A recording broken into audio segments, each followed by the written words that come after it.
Bonjour et bienvenue dans le podcast Les Joies du sport. Aujourd'hui, je reçois une nouvelle invitée, Lee Jenkins, qui va nous parler d'ultracyclisme et notamment de ses trois prochaines courses qui, à elles trois, vont rassembler 2300 km. Et bon, ça, je vous en dis pas plus pour le moment. On va déjà aller à la rencontre de Lee. Salut Lee, comment tu vas? Ça va très bien, merci Alexandre. Et toi? Eh ben écoute, parfait. Je me suis un peu trompé sur la distance parce Oui. que effectivement, ça va faire beaucoup de kilomètres à préparer pour ces trois aventures distinctes. Mais avant tout ça, est-ce que tu pourrais te présenter brièvement et nous dire quel a été le premier sport qui t'a passionné? Alors, je m'appelle Ly, comme tu l'as dit, j'ai 43 ans, je vis à La Réunion depuis 18 ans maintenant. Je suis cycliste ultra-distance depuis 3 ans maintenant. Et mon premier sport a été la danse classique. Rien à voir. J'en ai fait pendant 20 ans. Je suis une passionnée de sport en général, mais la danse classique, c'était vraiment une passion et je voulais en faire mon métier. Voilà, et à l'âge de 22 ans, je me suis blessée et j'ai dû faire une croix sur cette pratique et du coup sur mon avenir. Voilà, après par la suite, j'ai découvert plein d'autres sports, mais depuis 3 ans, c'est le vélo. Et il y avait eu d'autres sports qui t'avaient attiré, vraiment où tu t'es mis à fond dedans, même si tu avais peut-être lâché après. Est-ce qu'il y a d'autres disciplines comme ça? Il y a eu le snowboard parce que j'ai vécu 3 ans en Savoie et l'escalade. Et après ces 3 années où j'avais découvert ces disciplines, je suis partie vivre à Mayotte. Donc du coup, c'était plus possible de faire du snowboard, un petit peu d'escalade, mais pas de snowboard. Et après 3 ans à Mayotte, je me suis installée à La Réunion où j'ai pu continuer l'escalade. Et puis après, il y a eu l'arrivée des enfants. Et puis au fil des années, bah, j'ai un peu mis le sport de côté pour pouvoir être présente pour les enfants. Et alors, comme tu l'expliquais, qu'est-ce qui a fait, du coup, que tu t'es remis dans le sport? Là, on parle quand même d'ultra cyclisme, c'est-à-dire que pour préparer des courses d'ultra, on fait pas des sorties de 45 minutes, 1 heure et demie. Des fois, c'est des formats un peu plus longs. Donc, qu'est-ce qui t'a fait passer du tout au tout? Alors, faut dire que je suis quand même toujours dans l'extrême. Je suis incapable de faire quelque chose de façon raisonnable. Voilà, quand je faisais de la danse classique, c'était 20 heures, entre 20 et 25 heures de danse par semaine. Voilà, en fait, j'ai grandi avec cette discipline et avec cette, cette grosse charge de sport. C'est vrai que ça a été assez frustrant pendant toutes ces années où je me suis un peu oubliée pour les enfants. Et quand j'ai découvert le vélo, j'ai eu l'impression de renaître, en fait, de revivre cette sensation que j'avais quand je faisais de la danse classique à haut niveau. Et, euh, et ouais, je suis retombée un peu dans mes travers, en fait. Dans enfin, les excès du sport, pas Ouais, forcément, mais en tout cas dans dans les les... gros volumes. C'est ça. Et tu m'avais demandé comment j'avais commencé le vélo, c'est ça? Qu'est-ce qui m'avait fait Oui, commencer le vélo? qu'est-ce qui t'a mis, en tout cas, qui t'a mis au vélo, qu'est-ce qui t'a poussé, en tout cas, à Alors en fait, passer ce cap-là? j'ai jamais fait de vélo. Alors, gamine, j'en faisais, j'avais un petit VTT pour aller au collège, mais j'avais quoi, 600 mètres pour aller au collège, donc j'ai jamais vraiment fait de vélo. J'ai toujours eu un vélo, mais c'était pour faire du vélo avec les enfants. C'était voilà, c'était vraiment du vélo loisir sur des petites distances. Voilà, c'était juste pour être en sport d'extérieur. Et donc il y a 3 ans, j'ai une amie qui me dit ah, ça te dirait pas qu'on fasse le tour de la Réunion à vélo? Alors sur le coup, je lui dis: «Ah oui, pourquoi pas?» Après c'est vrai que j'adore les défis, donc ça tout de suite j'ai pas dit non. J'ai réfléchi, je lui ai dit: «Bah oui, pourquoi pas? Ça fait combien de kilomètres? En combien de jours tu veux le faire?» Et je lui ai dit: «Mais par contre moi mon vélo c'est un vieux VTT, vraiment d'entrée de gamme quoi et je suis pas sûre que je suis capable de faire le tour de l'île avec ce vélo». Donc en fait l'idée mûrit mais elle me tente bien. Et quelques jours après, je lui dis: «OK, allez, on se lance». Mais quelques jours après, je suis allée acheter un vrai vélo. Voilà. En fait, voilà, je suis dans l'excès et j'adore les défis donc je me suis acheté un vélo de route, d'entrée de gamme, un spé et je crois que je suis tombée amoureuse tout de suite. Et J'ai commencé par 20 kilomètres et je me suis dit: «Non mais j'adore». C'est la sensation, le fait de bouger mon corps, ouais, de ressentir l'effort, en fait. Ça m'avait manqué. et ce qui est marrant, c'est quand même que tu t'es passé directement sur un vélo de route où là où la plupart des gens souvent achètent un VTT, un VTC, enfin quelque chose ou un vélo de ville, quelque chose plutôt avec, Mmh. un peu plus gros, un peu plus large, un peu plus «confortable» entre guillemets, parce que souvent des fois il y a des suspensions ou des pneus larges qui amortissent un peu, voilà, les aspérités de la route et toi tu es parti directement Ouais, du coup c'est sur vrai. vélo de bon, c'est vrai que ça correspond à l'objectif, en tout cas au défi que tu t'étais lancé avec, ton ami, mais c'est vrai que c'est pas, commun quand même. T'as pas eu Mais en plus, tu c'est drôle, hein, des que appréhensions ou autre? bah, non, mais c'est drôle que tu dises ça, parce que c'est vrai que je me suis jamais posé la question de pourquoi tout de suite je me suis acheté un vélo de route. J'aurais pu prendre un gravel, en fait, qui était beaucoup plus, adapté, peut-être pour le bikepacking, parce que là, en plus, on partait sur, un bikepacking, on partait sur 3 jours de vélo pour faire le tour de l'île. Le tour de l'île, il fait 220 kilomètres. C'est vrai qu'au départ, pourquoi j'ai pris un vélo de route? Franchement, je sais pas pourquoi, je pense que c'est l'idée qui m'est venue de suite et puis, bah, voilà, j'ai pris un vélo de route et finalement, je me suis pas trompée, puisque, c'est vraiment, ce vélo-là dont j'ai besoin pour faire, mes courses. Mais Oui, entre-temps, j'ai parce que changé de c'est vrai vélo quand même. que ouais, ce que j'allais dire, je pense qu'entre temps, c'est possible que tu aies changé de vélo, puis même en termes d'équipement, c'est sûr que tu as dû étoffer un peu, ce vélo. Et là, on va parler donc dans cet épisode quand même de 3 prochaines courses, mais avant toute chose, donc c'est pas tes premières res courses que tu vas réaliser là. Tu as déjà mis des dossards en ultra et je veux savoir, bah, Oui. quelle était la première course? Pourquoi tu avais, en tout cas signé pour ce dossard-là et quelles étaient quand même tes premières impressions sur le fait de passer du côté, loisir, longue distance à quelque chose, en tout cas avec un dossard. Alors je sais pas si tu voyais ça au début comme une compétition ou autre, mais en tout cas, avec un dossard et avec, tout cet, esprit un peu course qui va avec. En fait, ce qui s'est passé avec ce défi que mon ami m'a lancé, c'est que moi je lui ai dit: «Tu me laisses 6 mois pour me préparer, pour être en condition», parce que j'avais pas envie non plus de me lancer sur autant de kilomètres. Pour moi, c'était complètement l'inconnu. J'avais jamais fait plus de 20 kilomètres, donc je lui ai dit: «Bah, laisse-moi 6 mois, on se prépare toutes les 2 de notre côté, et on se le fait sur 3 jours, ce tour de l'île». Bon, finalement, on l'a fait en 2 jours. Mais sauf que moi, pendant ces 6 mois de préparation, je suis complètement devenue accro. J'ai commencé à augmenter les distances. Moi, le premier tour, ce tour de l'île que j'ai fait avec mon ami, j'aurais pu le faire en une journée, en fait. J'étais mais vraiment à fond. Et pendant ces 6 mois, je me suis dit, mais qu'est-ce qu'on va faire après ce tour de l'île? Moi, je vais pas m'arrêter là. J'étais vraiment devenue vraiment très amoureuse de la discipline et j'ai besoin d'un objectif. C'est surtout ça le truc, c'est que je peux pas faire du sport pour faire du sport. J'ai besoin d'avoir quelque chose qui me booste et qui me pousse à m'entraîner. Et donc du coup, j'ai commencé à écouter des podcasts, à regarder sur internet ce qui se faisait, parce que je me sentais pas de faire du vélo de course comme on peut voir les week-ends, les critériums, les courses contre la montre.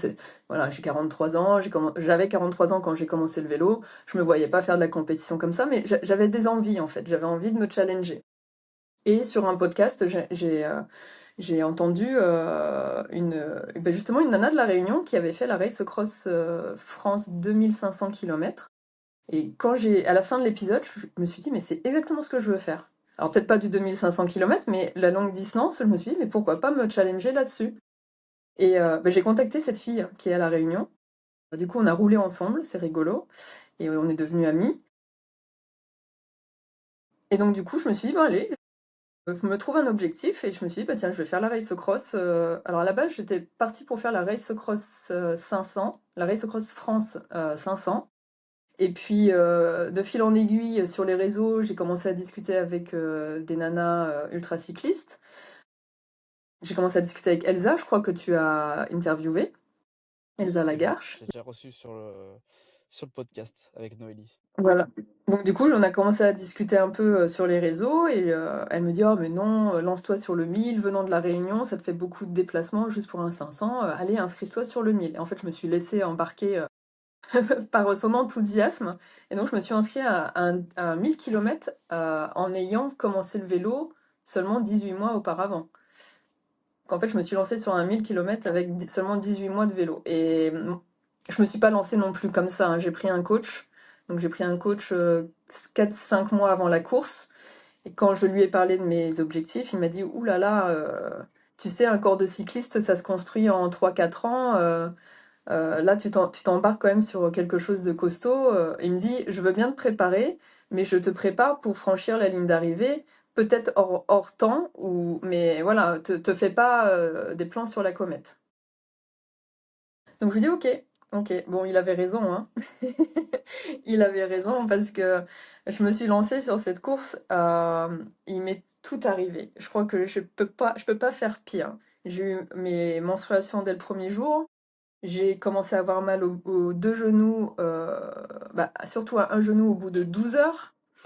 J'ai fait le Tourmalet avec une jambe. Je pédalais que d'une jambe. J'ai fait tellement j'avais mal. Finalement, j'ai tellement compensé avec l'autre jambe bah, que j'ai fini par avoir mal aux deux genoux.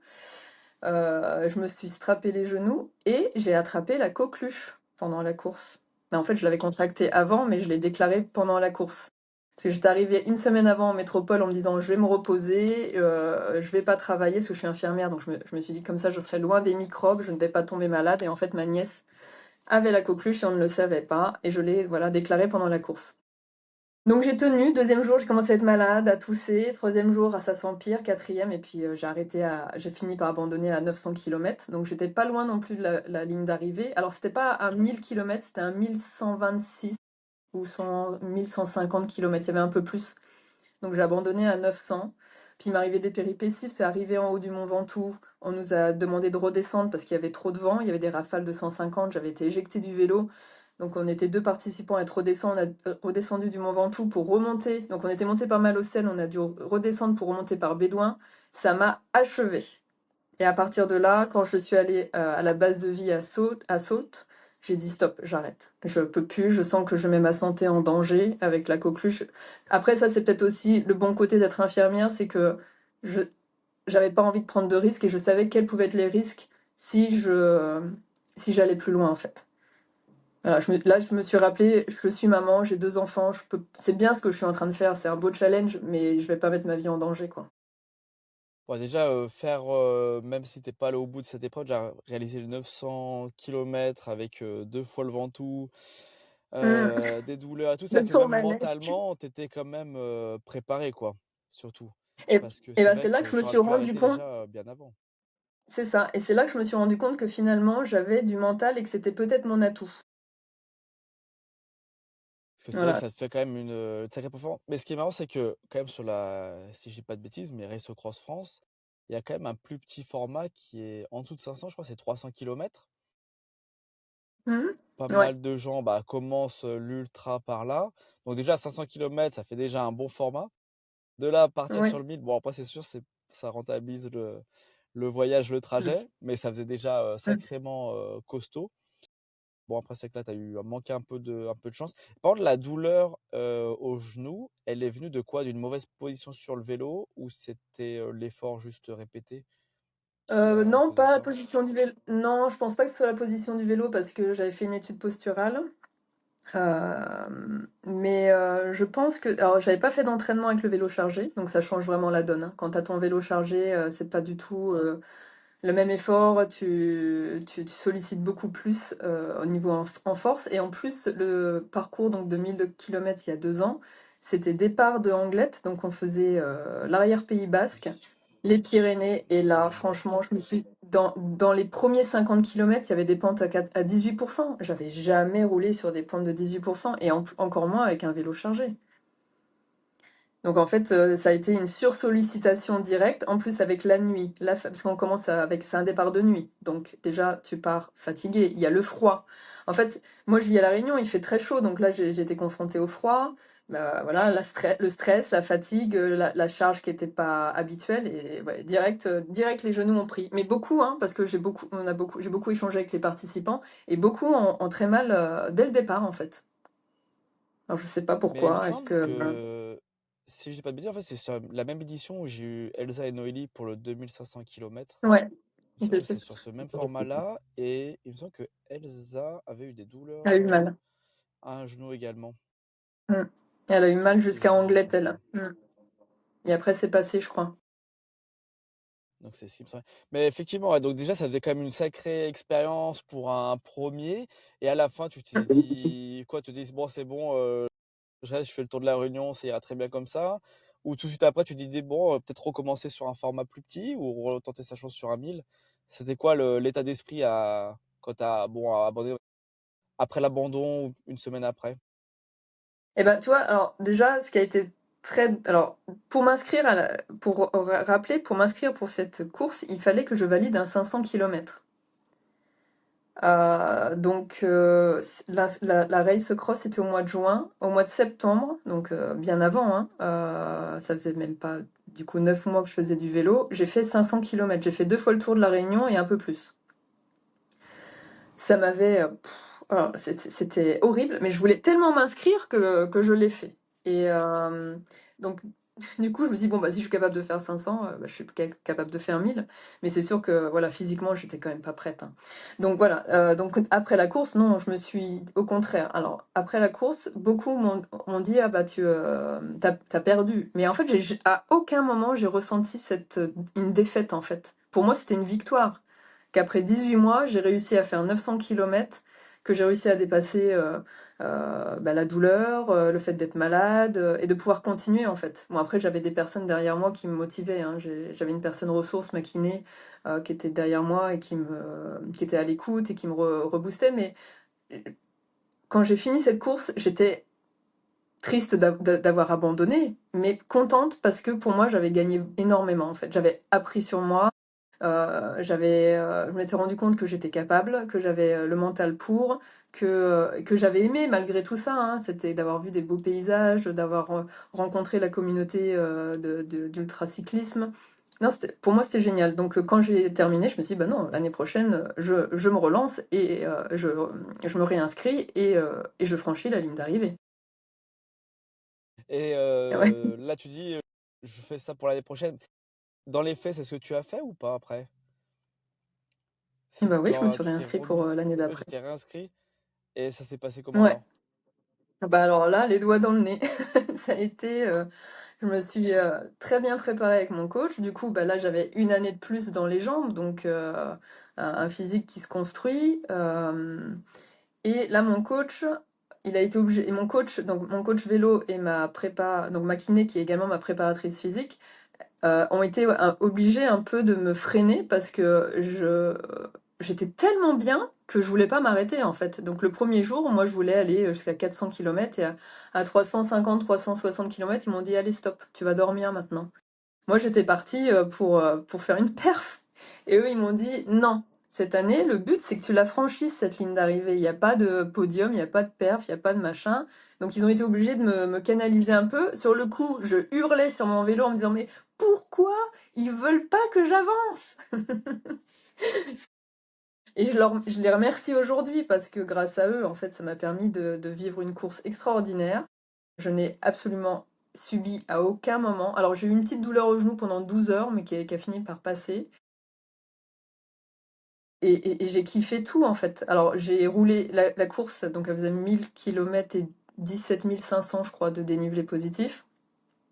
On avait 5 jours pour la faire. Je l'ai faite en 4 jours et demi. J'aurais pu la faire en 4 jours, mais il y a Elsa qui m'a dit est-ce que tu veux arriver de nuit et il y aura personne et pas d'ambiance, ou est-ce que tu veux arriver de jour où il y aura du monde et que ça sera top? Je lui ai dit bah non, je préfère arriver de jour et que ce soit top. Elle m'a dit bah dors encore une nuit puis t'arriveras demain matin tranquille. Donc voilà, j'aurais pu la faire en 4 jours, mais je l'ai prise vraiment un peu comme un bike trip en fait, hein. Je prenais le temps de manger au resto le soir, de dormir, de faire une nuit correcte. Alors il y a la première nuit, vu qu'on fait un départ de nuit, on fait une première nuit blanche, mais après les 3 autres nuits, resto, Airbnb, voilà. Donc ça s'est très très bien passé. Je suis arrivée, j'ai franchi la ligne d'arrivée fraîche. Franchement, j'étais nickel et trop trop contente quoi. Voilà, donc vraiment C'était une super meilleure expérience, c'était perception en tout génial. cas de l'expérience, quoi. L'expérience C'est ultra, ça. c'était... Bon, là, j'imagine que quand tu as galéré sur la première édition, tu as re-signé pour un autre. Donc là, avec une expérience comme celle-ci, il n'y avait aucun problème pour aller re-signer pour d'autres courses. Justement, c'est l'occasion un peu de parler de tes trois courses là, pour 2026, en tout cas qui vont s'enchaîner assez rapidement. Donc il y a la Race Cross Portugal 1000 km, l'Ultra Biking 300 à La Réunion et la Race Cross Mhm. France 1000 km. Est-ce que tu peux me Mhm. dire qu'est-ce qui t'a poussé à choisir ces trois courses? Alors, l'ultra biking, je l'avais déjà fait l'année dernière aussi. Je l'avais faite en entraînement. Alors, c'est pas vraiment une course, hein, ils l'ont pas déclaré en course ici à La Réunion, ils l'ont Ok. déclaré en randonnée.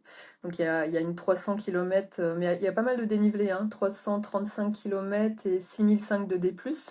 Ok. Et il y a une 500 aussi, avec 10 000, je crois, de dénivelé. C'est à 1 mois et demi de la Race Cross France. Donc l'année dernière, je l'avais faite en entraînement. En fait, voilà, en week-end choc avant la Race Cross France. Donc je la refais cette année, pareil. Par contre, là, je vais la faire en duo avec un camarade. Donc pareil, je me la fais en entraînement avant la Race Cross France. Donc ce qui se rajoute en plus cette année, c'est la Race Cross Portugal qui a lieu dans 15 jours, un peu moins de 15 jours. En fait, depuis cette année, j'ai été nommée ambassadrice Race Cross Series. Et donc du coup, c'était l'occasion de faire une course supplémentaire. Et étant donné que la Race Cross Portugal, c'est une première édition, je me suis dit que ça serait sympa de la faire. Voilà. Et je me suis dit que ça serait aussi un bon entraînement pour la Race Cross France, puisqu'il y a un peu moins de dénivelé que pour le format France. Voilà. Au niveau de ces courses-là, est-ce qu'il y a quelque chose là par rapport à, en tout cas, est-ce que l'enchaînement ou une course en particulier, il y a une particularité qui pourrait te faire peur ou en tout cas te faire poser un peu plus de questions ou te mettre un petit peu de doute dans ta préparation ou en tout cas l'anticipation de cette course-là? Il y a beaucoup de choses là qui me... Dans ma tête en ce moment, c'est un peu la... Je sais pas comment dire, c'est le trouble. C'est vrai que m'inscrire à cette course au Portugal fin mars, c'est vrai que c'est tôt dans la saison. Donc du coup, j'ai quand même une prépa qui est plus courte. Et contrairement à l'année dernière, j'avais une stratégie différente, c'est-à-dire que j'avais travaillé, je suis infirmière libérale remplaçante, donc je peux un peu moduler mon emploi du temps, et j'avais travaillé à 150% pendant 6 mois, jusqu'au mois de décembre, et à partir du mois de janvier pour la prépa, j'étais passée à 75%. Et donc les 4 mois de prépa avant la Race Cross France, j'avais énormément de temps pour m'entraîner et je ressentais pas la fatigue que je ressens aujourd'hui. Alors là, la prépa elle est plus courte, mais en plus je travaille à 100%. Donc du coup, j'ai moins de temps. En fait, j'ai moins de temps de récup. C'est-à-dire que j'ai autant de temps pour m'entraîner, mais j'ai beaucoup moins de temps de récup et je le sens, je suis fatiguée. Je suis un peu plus fatiguée. Après, il y a les enfants, hein, le quotidien. C'est... Ouais. Donc là, ouais, je sais pas si c'était une bonne idée de m'inscrire à cette course parce que là, je me sens fatiguée. Après, c'est normal, je viens de finir un gros bloc et là, je suis en phase d'affûtage. Donc peut-être que du coup, c'est peut-être voilà, c'est peut-être normal. Mais c'est vrai que je me sens moins en forme que l'année dernière. OK. Ouais, je vois. C'est que les sensations sont un peu en tout cas, sont différentes Ouais. et après, comme tu dis, à voir en fonction, bon, bah, après avec l'affûtage et bah, les quelques jours vraiment avant la course, voir à Ouais. ce moment-là comment tu te sens. Bon, ça sera l'occasion de toute façon de l'épisode débrief qui aura lieu après, bah, ces 3 courses-là pour, voir un peu comment, ça s'est passé, en tout cas cet enchaînement. Je voulais Ouais. également revenir, sur un point, faire un petit aparté, parce que dans le podcast en tout cas, je demande à chaque invité un petit peu savoir comment il concilie, le sport, travail, famille, parce que c'est quelque chose qui est pas toujours, évident suivant, bah, évidemment, le travail qu'on a et bah, la famille, si on est avec un conjoint, des enfants. C'est des choses, pas évidentes, que j'ai moi-même personnellement rencontrées. Donc des fois, on doit faire un peu des choix ou au moins des ajustements. Et tu avais dit justement que pendant un temps, tu pouvais pas, consacrer en fait tant d'heures de sport ou en tout cas, tu t'autorisais peut-être pas à le faire. De quel élément a changé pour que tu puisses intégrer ou tu choisis en tout cas d'intégrer, le côté sport qui soit un peu plus présent en tout cas dans ton quotidien? C'est vrai que quand tu as des enfants en bas âge, c'est compliqué en tant que maman de se libérer du temps. Puis alors moi, en plus, avec mon métier d'infirmière, déjà, je travaille 2 week-ends par mois, donc c'est vrai que tu culpabilises les 2 autres week-ends de pas les passer en famille. Et mais je pense que c'est une erreur parce que du coup, c'est cette culpabilité qui nous empêche de faire des choses pour nous. Alors que c'est hyper important, je trouve maintenant avec le recul, de prendre soin de soi et de faire des choses qui nous plaisent pour être une meilleure maman en fait. Quand tu te sens mieux dans ta peau, t'es une meilleure maman. Mais il m'a fallu quelques années pour le comprendre. Après, avant de commencer le vélo, j'avais quand même commencé à faire un peu de renfo, du yoga, des choses comme ça. Et du coup, je le faisais à la maison. Et donc, je disais toujours aux enfants, bah, maintenant, c'est mon moment à moi et vous me dérangez pas pendant ce moment-là. Donc, j'avais déjà commencé à intégrer un peu cette façon, ces valeurs, en fait, à leur faire comprendre que je suis pas forcément disponible pour eux tout le temps. Et en fait, je pense que quand j'ai commencé le vélo de façon progressive, bah, tout s'est fait naturellement et ils ont finalement compris que j'en avais besoin et que peut-être que j'étais une meilleure personne depuis que j'avais du temps pour moi. Alors c'est vrai que du coup, l'ultra, c'est très très chronophage et que du coup, maintenant, c'est quand même, il faut que je jongle avec mon emploi du temps pour pas non plus que ça empiète trop sur les moments en famille. En plus, moi j'ai un fils qui a 17 ans, qui est sportif de haut niveau, donc il a aussi des compétitions le week-end. Voilà, c'est vraiment, ouais, faut jongler avec les emplois du temps de chacun. Donc l'avantage que j'ai, c'est que j'ai quand même pas mal de jours de repos dans la semaine, étant donné que je travaille les week-ends. Donc voilà, je roule au maximum les jours de semaine quand ils sont à l'école. Et puis vu qu'ils sont assez grands, donc mon fils a 17 ans, donc il est assez autonome et tout ça, et ma fille a bientôt 12 ans. Pareil, elle est beaucoup plus autonome, elle a moins besoin de moi. Donc voilà, maintenant je culpabilise beaucoup moins de les laisser. Voilà. Après, mon conjoint, je crois qu'il a abandonné, en fait. Il me laisse faire. Voilà. Il cherche pas. Il cherche pas. Après, c'est ça qui est cool, c'est qu'il me fait aucun reproche. Voilà. Il sent que j'ai besoin de ça, que je m'épanouis là-dedans et il me fait pas de reproches. Voilà. Et J'ai de la du chance. coup, il y a la question un petit peu, bah, qui est liée à ça, c'est je veux savoir si c'était ta famille ou des amis, tu as réussi à impliquer un peu des gens dans ce projet-là et des gens qui te suivent, qui t'encouragent, dans ces aventures-là? Alors, avant chaque course, j'active mon groupe WhatsApp où j'ai justement tous les membres de ma famille et mes amis proches dessus. Comme ça, je partage directement avec eux pendant la course.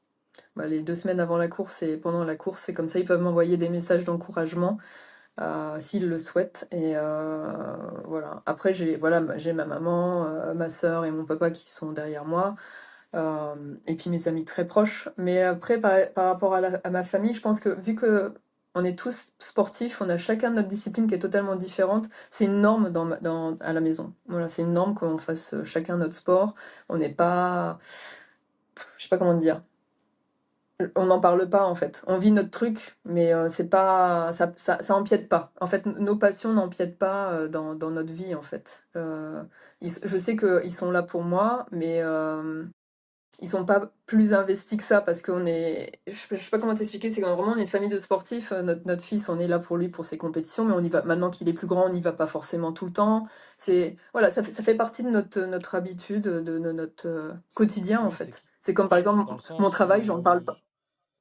voilà, c'est intégré, enfin, c'est quelque chose presque entre guillemets «une normalité», le sport, c'est pas quelque chose de qui C'est change, ça, l'ordinaire, du quotidien, en tout cas, familial.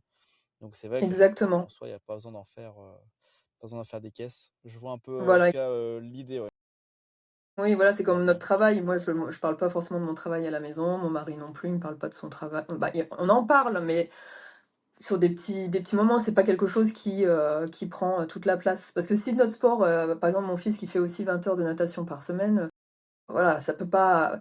C'est déjà lourd à porter, lourd entre guillemets, à porter. Comment dire, ça prend déjà beaucoup de Ouais, place dans notre vie une charge en personnelle. tout cas, Si en plus on devait le remettre sur le tapis tout le temps, ça deviendrait vraiment lourd pour tout le monde. Donc voilà, chacun vit son truc, on est là, on est présent les uns pour les autres quand c'est nécessaire. Et c'est assez sain, je trouve. Voilà. quoi, c'est un équilibre que tu as réussi à Ouais, trouver. C'est carrément, ça c'est le ça, c'est un principal, équilibre. Ouais, c'est trouver l'équilibre, quoi. Chacun a sa recette, puis après c'est ajusté presque, chaque année ou en tout cas quand il y a des changements, c'est sûr, c'est toujours quelque chose à ajuster parce qu'on peut pas, se baser sur une formule, qui a marché tout le temps parce que ça dépend, voilà, par exemple, comme tu disais, ton fils à un moment, soit il grandit, soit, bah, il a plus de compétition, donc des fois tu es obligé de changer certaines choses pour ajuster. Donc c'est toujours un c'est équilibre ça. qui a Oui, à c'est ça. trouver, pas Mm, forcément simple, mais l'important c'est de trouver la meilleure mm. recette en tout cas. Et Exactement, c'est pour ça. revenir sur, les courses que tu prépares, le fait que Mhm. tu sois basé à La Réunion, dans en fait mon esprit, si tu veux, pour faire un peu un schéma, c'est tu vois, bah, par exemple, j'habite en France, métropole. On se dit: «Bon, on peut prendre la voiture, on peut aller voir tel endroit, tel endroit». Bon, il y a toujours depuis chez soi, on peut faire quand même beaucoup de choses et quand on imagine La Réunion, on voit plus une île où tu es un petit peu comme, cloisonné. Est-ce que Mm. il y a des moments où dans ta préparation, ça peut t'handicaper, que ce soit dans le sens des parcours, bien quand même tu peux trouver du dénivelé, mais des fois dans le sens surtout de peut-être faire souvent la même chose? Alors, c'est un super terrain de jeu ici parce que, ça grimpe tout de suite en fait. On n'a pas de plat. Clairement, mon coach des fois il me met, 80 kilomètres, sur, plat et vallonné. Alors le plat, je rigole toujours qu'ils mettent ça parce que même si tu restes dans les bas, sur le littoral, 100 bornes, tu vas avoir au moins 700 de D+. Donc je rigole toujours là-dessus. Non, non, on a un super terrain de jeu. On a par exemple le Maïdo qui est considéré, même plus dur que le Mont Ventoux, en hors catégorie. Non, non, on a ce qu'il faut, mais c'est vrai que, par moment, j'en ai marre de faire les mêmes parcours. Ouais. Après 3 ans de vélo, je fais souvent les mêmes j'essaye de varier, mais c'est vrai que c'est difficile, quoi. Sinon, il faut que je prenne la voiture et que j'aille de l'autre côté de l'île et voilà, ça fait des kilomètres en plus, mais il y a de quoi faire. Mais c'est vrai que le fait de m'inscrire sur 3 courses cette année, 2 courses hors département, ça va me faire du bien parce que ça va me permettre de voir autre chose. OK. Ouais, bon, après, c'est sûr que bon, tout cycliste, ici, on nous envoie à La Réunion, on est content de faire, d'aller faire des parcours, faire un an de vélo là-bas, ça nous dérangerait pas, hein. Ah, c'est clair. Parce que c'est vrai que entre le panorama, voilà, comme tu dis, l'école qu'il y a quand même, sur place, c'est quand même, on Ah n'en oui, non, mais parle pas il y a ce beaucoup. qu'il T'as faut, pas hein. de course, c'est vrai que tu pas de course, par exemple, professionnelle, tu sais, UCI. Donc c'est vrai qu'on voit pas Mmh. trop d'images, tout ça, mais c'est via, souvent les réseaux, on peut voir, quand même des images des routes et tout. C'est vrai que ça Non, fait non, quand non, même mais c'est rêver. superbe, hein. Là, tu le Maïdo, tu as Sillaos, la route aux 400 virages, tu as la plaine des Sables où tu vas jusqu'au volcan avec un paysage, lunaire. Non, non, on a vraiment tout le sud sauvage avec les coulées de lave, c'est magnifique. C'est magnifique. Mais c'est vrai que quand tu y vis et que tu roules tout le temps. Après, je pense que je serais en métropole, ça serait pareil, hein. Je prendrais pas la voiture tous les 4 matins pour faire 500 bornes pour aller rouler ailleurs. Euh, C'est sûr. C'est vrai que ça veut dire dans le sens où quand tu des courses à ouais, peut-être à 150 bornes, des fois, bon, tu peux prendre la oui, voiture sans avoir des fois à prendre mm, l'avion ou le bateau ou en tout cas c'est un autre ça. moyen de transport. Plutôt, ouais, Bah, dans c'est pour ça ce aussi. point de vue-là.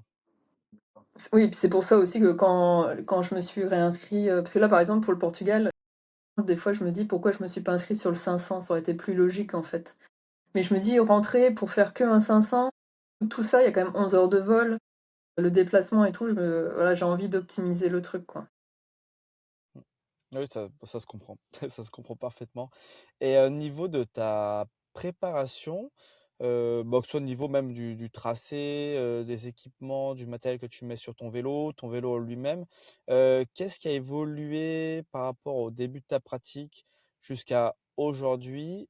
Voilà, savoir un petit peu ce que tu as pu mettre en place et améliorer au cours du temps, en tout cas ce qui te correspond à toi, pour, les courses que tu vas faire.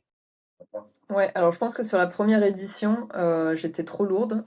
C'est sûr que quand c'est ta première course, tu sais pas trop, ce qu'il faut prendre et puis tu as tendance à prendre trop parce que tu as peur tu peur d'avoir trop froid, tu as peur de pas avoir, assez à manger, donc tu prends beaucoup trop de choses. Donc, cette première édition, elle a été top là-dessus parce qu'elle m'a fait, prendre conscience que j'avais pas besoin de tout ça. Donc, au fil du temps, je m'allège, hein. Donc déjà, j'ai une sacoche en moins. J'ai plus qu'une sacoche arrière et une sacoche sur, le top tube, voilà, sur le haut du cadre. Et qu'est-ce qui a changé? Euh, Ouais, je suis vachement plus légère. Je me prends quasiment. Toi, par exemple, je prends plus de vêtements de rechange. Je garde le même cuissard et le même maillot jusqu'à la base de vie, alors qu'avant, j'avais du rechange. Niveau alimentation, pareil, je prends moins. Je prends vraiment l'essentiel. Je sais que je peux trouver dans des supérettes, ce qu'il me faut.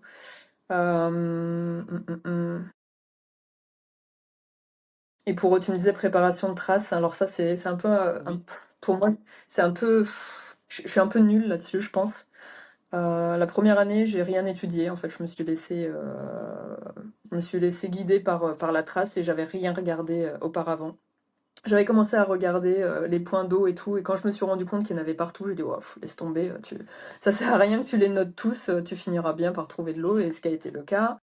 L'année dernière, j'ai juste regardé un peu, le pourcentage, des pentes, mais pas plus que ça non plus. Et là, cette année, je me suis dit: «Allez, cette année, tu étudies la trace du Portugal». J'y arrive pas, en fait.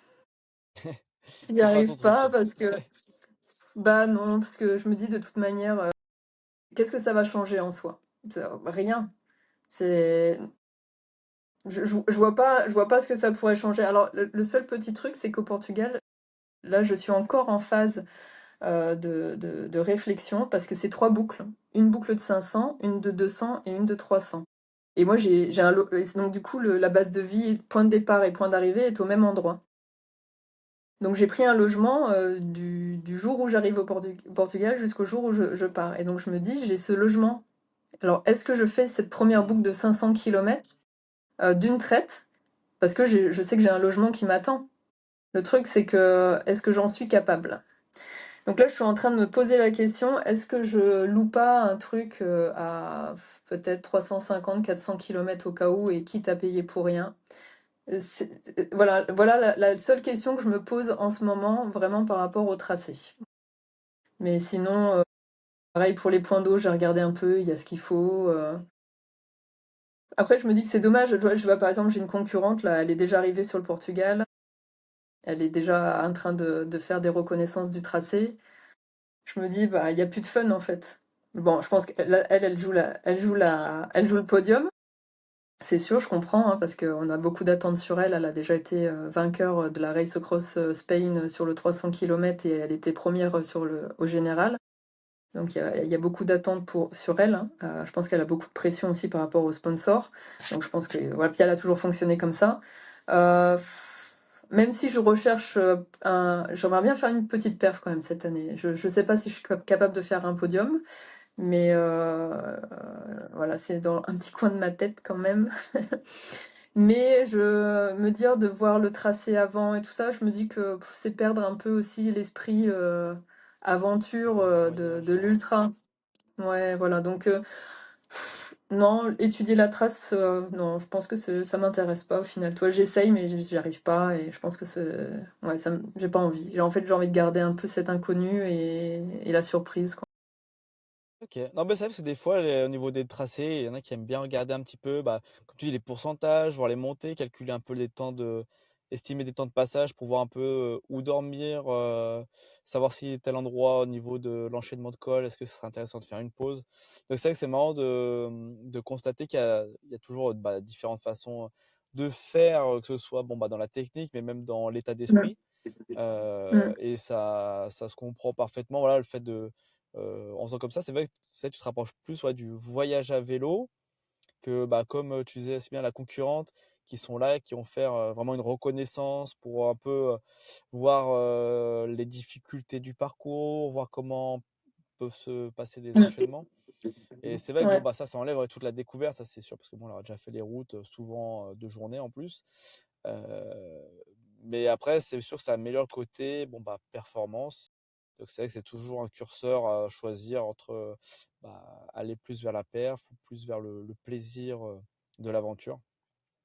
Et c'est ça. je voulais savoir, toi personnellement, en tout cas sur cet enchaînement de 3 courses, qu'est-ce que tu viens, chercher, comme sensation, comme, objectif personnel dessus? Je pense que dès le départ, c'est le dépassement de soi, hein. Alors, je sais pas si c'est la crise de la quarantaine.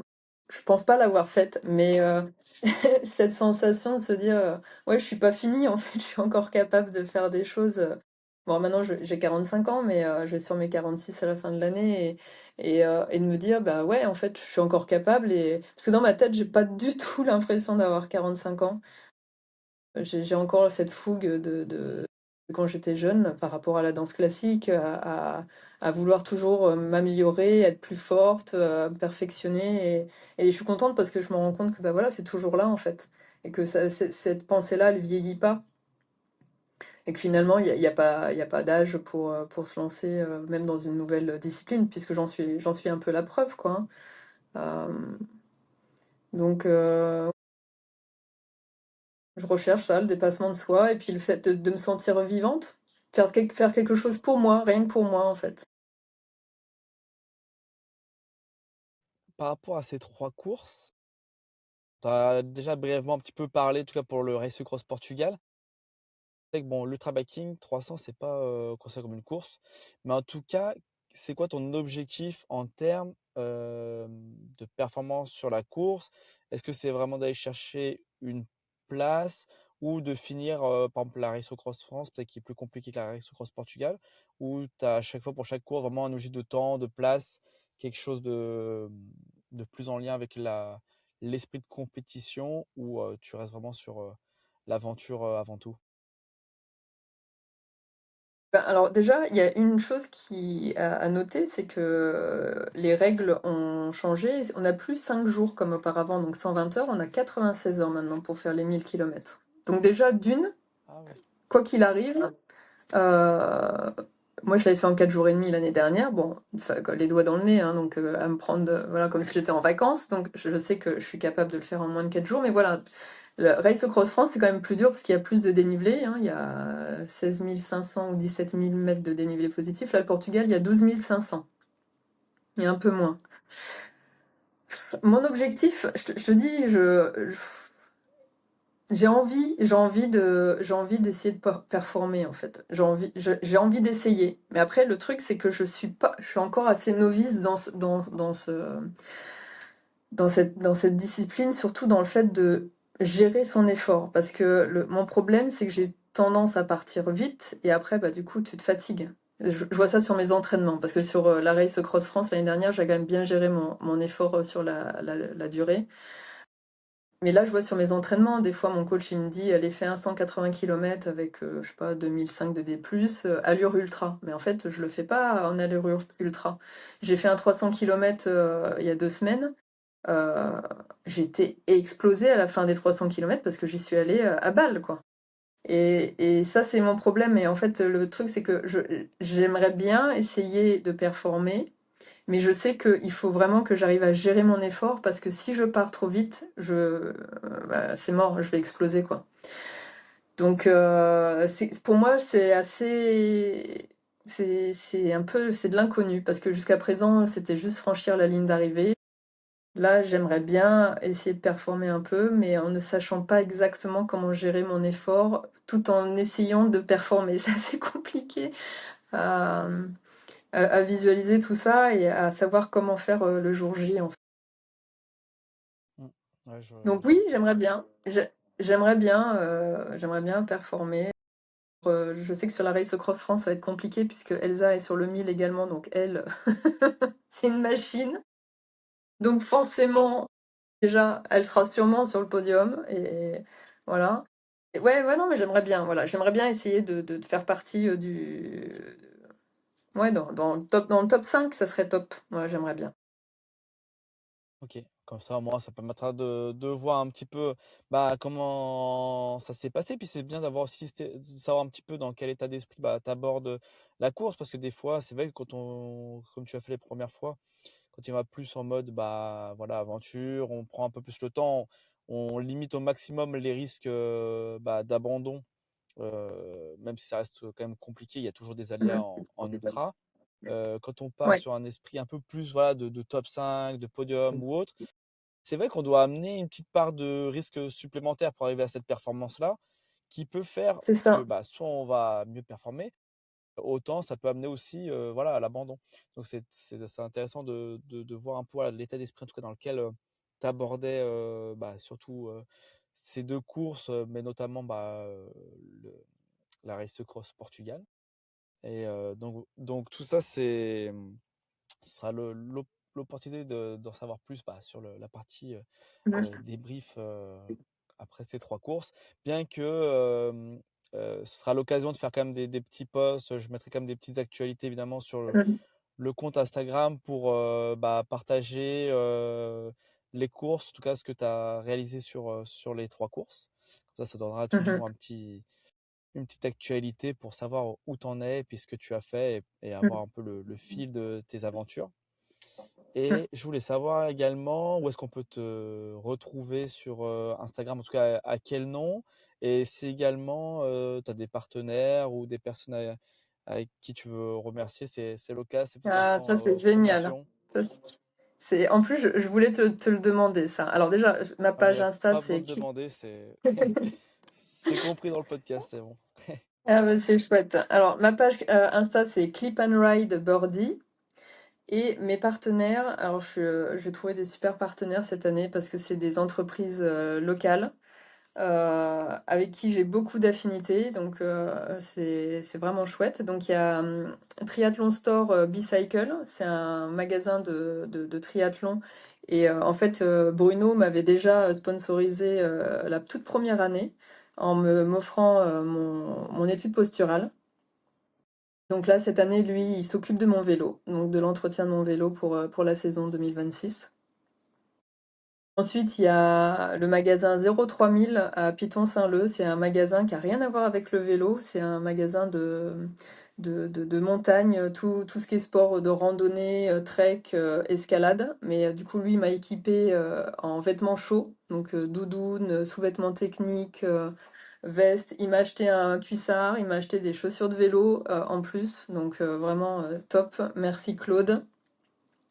Et là, depuis peu, j'ai pas encore finalisé encore le contrat, mais j'ai trouvé un sponsor qui s'appelle InVegetal. Donc c'est euh, deux hommes qui ont créé une société où ils fabriquent des gourdes de patates douces. Donc c'est production locale. Avec aucun conservateur, aucun produit chimique ou quoi que ce soit dedans, c'est de la patate douce, du curcuma, de la cannelle, voilà. Et moi qui ai beaucoup d'allergies et d'intolérance alimentaire, je suis hyper contente qu'ils me soutiennent. Donc là, ils me soutiennent en me donnant une dotation pour mes entraînements et ma course. Et ils vont m'aider financièrement pour un trajet Réunion Métropole. Voilà. Donc là, c'est vraiment très, très chouette. Ouais, ouais, ouais. Des Ouais, super entreprises et c'est personnes. sympa de voir un peu voilà, des partenaires locaux qui ont l'air quand même très investis et bah, en Complètement. plus qui t'aident dans pas mal sur pas mal de points en tout cas, différents de ta pratique. Et ça, c'est cool. Ça change un petit peu de ce qu'on a l'habitude d'entendre. Donc, en tout cas, de super partenaires en tout cas, pour cette aventure. Euh, on pense que le podcast est fini, mais pas tout à fait, parce que bah, par tradition, il y a le mot de la fin que je laisse à mon invité sur le podcast, dans lequel il peut exprimer bah, en fait globalement ce qu'il veut pendant le temps qu'il veut. Et dans les faits, bah, souvent, voilà, c'est soit revenir sur un point qu'on n'a peut-être pas détaillé dans l'épisode, ça peut parler de sport, de personnel. Voilà, il y a pas de sujet. Ça permet aussi de sortir un petit peu, voilà, en tout cas, du contexte de l'épisode qui était, voilà, les trois courses, ultracyclisme. Donc, c'est un peu l'occasion d'aborder le sujet que tu veux pendant le temps que tu veux. Donc voilà, le podcast en tout cas est tout à toi. Si tu as besoin d'un quelques temps pour réfléchir, il n'y a aucun problème là-dessus. Mais en tout cas, voilà, le podcast est rien qu'à toi. Yes, merci. Bah, moi, il y a vraiment un sujet qui me tient à cœur, c'est la femme en général, la place que la femme se donne dans la vie. Je ne dis pas forcément qu'elle doit se lancer dans le vélo, hein, mais je trouve que les choses s'émancipent au fil des ans, mais la femme, elle a encore du mal à se prioriser et s'accorder du temps pour elle. Et je trouve que c'est important. Et finalement, on pense qu'on ne peut pas se le permettre. Comme je te disais, soit on culpabilise, soit on se dit qu'on n'a pas le temps parce qu'effectivement, on a beaucoup de choses à gérer au quotidien. Bon, après, ça dépend de comment les familles fonctionnent. Mais c'est vrai que voilà, la femme a tendance à s'oublier. Et moi, je veux leur montrer et leur faire comprendre que il y a plein de choses qui sont pas importantes. Moi, j'ai longtemps pas compris ça. Maintenant, bah, le ménage, il passe en dernier, la paperasse aussi, et il y a plein de choses que je fais plus, ou je fais, mais que j'accorde beaucoup moins d'importance pour pouvoir justement m'accorder ce temps pour moi. Et que finalement, comme je le disais tout à l'heure, prendre soin de soi, faire des choses qu'on aime, nous rend meilleurs et nous rend plus apte à être une meilleure maman, par exemple, ou une meilleure compagne, voilà. Et c'est aussi un bon exemple pour les enfants. Moi, je vois que mes enfants, ça a changé aussi la vision qu'ils ont de moi. Et je trouve que tout ça, c'est très positif. Voilà. Donc, c'est pas forcément le vélo, hein, ça peut être vouloir se lancer dans la couture, faire partie d'un club de lecture, voilà, ou simplement aller voir des amis, voilà, mais s'accorder du temps. Voilà, en tant que femme, je trouve que c'est très, très important. Voilà mon message. Bah, merci en tout cas pour, ce message, partagé et puis, bah, écoute, en tout cas, tout de bon pour, la suite et la fin de ta préparation et surtout pour tes 3 courses et puis on se retrouvera, bah, après pour faire Merci le beaucoup. débriefing de tout ça et merci pour ton temps en tout cas. Ça marche.